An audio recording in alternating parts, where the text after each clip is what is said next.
For the moment, we're going back to rereading, it's the older stories. Now, starting with the Jungle Book, Mowgli Finds a Friend. One day, deep in the jungles of India, a strange sound echoed through the trees. Bagheera the panther heard the noise and ran along the riverbank. He followed it until he found a boat that had landed on the shore. Inside, a baby boy was crying. When the baby saw the panther, he smiled. Bagheera decided to take the boy to a wolf family that lived nearby. The mother had just had a litter of cubs, and Bagheera thought she might be able to look after one more baby. When the mother wolf saw the boy, she agreed to take care of him. She named him Mowgli, and for 10 years she raised him as one of her own. Mowgli was a very happy man-cub. He spent his days running and playing with his wolf brothers and sisters. One day, bad news arrived in the jungle. Shere Khan, the tiger, had returned after a long absence. The tiger was mean and hated everything, but more than anything, he hated man.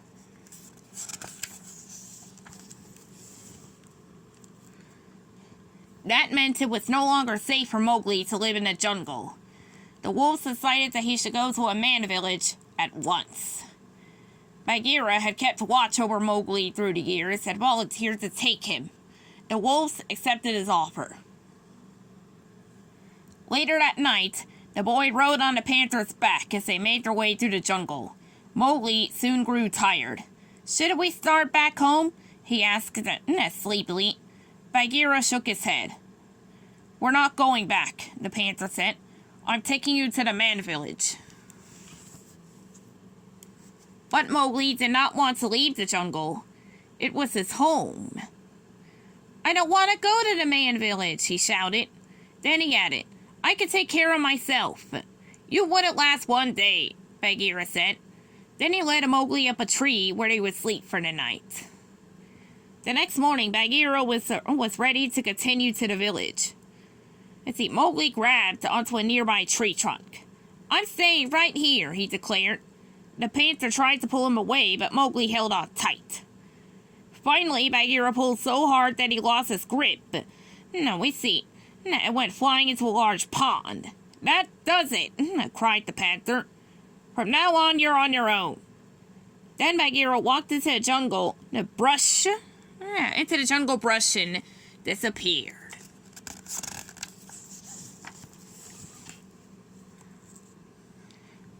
Mowgli headed, in the opposite direction. "I can take care of myself," he said aloud. A little later, he sat down in the shade. As he rested himself, he began to worry that maybe he couldn't take care of himself. Just then, a bear named Baloo walked out of the jungle and spotted him. A man cub in the jungle was an unusual sight. So the friendly bear walked over to sniff him. Mowgli reached out and slapped Baloo right on the nose. "Ouch!" the bear cried. "I'm just trying to be friendly." "Now go away and leave me alone," Mowgli said with a scowl. But Baloo did not listen. He sat down next to the man cub and patted him on the back. "That's pretty big talk, little britches," the bear said. Then he decided that Mowgli needed to have some fun. Baloo jumped up and started bobbing and weaving like a boxer.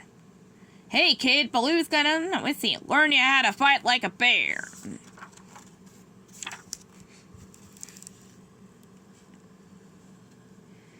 The bear's silly behavior made Mowgli laugh, and soon he was dancing around and boxing just like Baloo. When they finished, Mowgli jumped up on his new friend's stomach and tickled him. "You're all right, kid," Baloo said gently. Just then Bagheera walked over to him.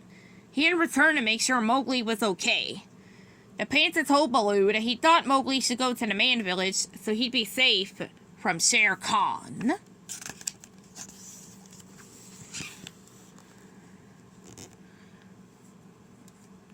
Baloo didn't want his little buddy to go to a man village. "They'll ruin him. They'll make a man out of him," the bear said. Bagheera sighed. He knew Mowgli would never leave now that he had made friends with Baloo. The panther watched as the pair jumped into the river and floated lazily away. Suddenly, a group of monkeys No, as he grabbed Mowgli, they began to toss him back and forth. "Give me back my man cub!" shouted Baloo. But the monkeys ignored the bear and carried Mowgli away. Baloo found Bagheera, and the two followed the monkeys deep into the jungle. The monkeys took Mowgli to their leader, King Louie, who lived amid ancient ruins. The Monkey King wanted to make a deal. If the man cub taught him how to make fire, then Louie would help him stay in the jungle. "But I don't know how to make fire," said Mowgli. King Louie didn't believe him. He danced around, trying to convince the man cub to tell him the secret of man's fire. When Bagheera and Baloo arrived at the ruins, they saw Mowgli dancing with the monkeys. Now, Bagheera told Baloo to distract the king. The bear knew exactly what to do. He dressed up like a big female monkey and batted his eyelashes at King Louie. Just as Bagheera was about to rescue Mowgli, Baloo's disguise fell off. The monkeys had chased the three friends all over the ruins. Then Louie ran into a column and the ruins began to fall down. Mowgli, Baloo, and Bagheera hurried away.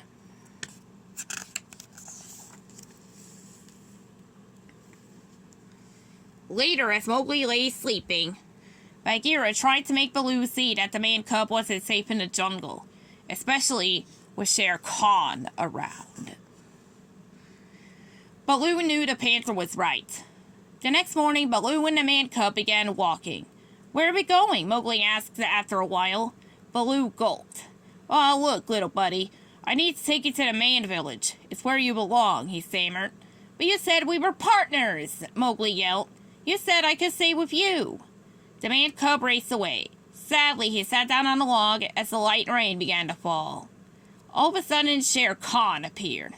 "You don't scare me," Mowgli said. He picked up a heavy branch and prepared to fight the tiger. Shere Khan snarled and lunged at Mowgli. Just as Shere Khan was about to land on the man cub, he crashed to the ground. Baloo arrived and grabbed onto the tiger's tail. "Run, Mowgli, run!" the bear cried. When Baloo struggled to keep the tiger away from Mowgli, lightning struck nearby, causing a fire. The man cub picked up a burning branch and tied it to Shere Khan's tail. When the mighty tiger saw the fire, he let out a terrified roar and ran for his life. Mowgli had defeated Shere Khan, but not everyone had escaped unharmed. Baloo was lying on the ground, and he wasn't moving. "Baloo, get up!" Mowgli begged. But Baloo didn't respond. Bagheera walked into the clearing, seeing the bear lying on the ground. He started to comfort Mowgli. Suddenly, the panther was interrupted by a familiar voice. "All right, little britches," cried Baloo. "I was just taking 5. Playing it cool." "Baloo, you're alive!" Mowgli exclaimed, throwing his arms around his friend.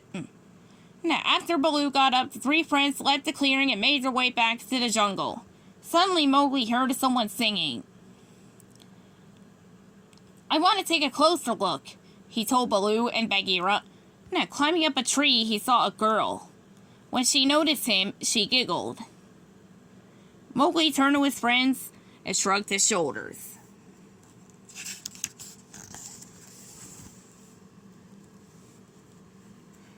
Baloo and Bagheera watched as he began to follow her into the man village. "See, Mowgli, come back!" Baloo cried. "Let him go," said Bagheera. Baloo sighed. He knew it was the right thing to do. His little buddy had a new home. "I still think he would have made a great bear," Baloo said. Then he put his arm around Bagheera and the two headed back into the jungle, happy that their friend was going to the place where he belonged. The end.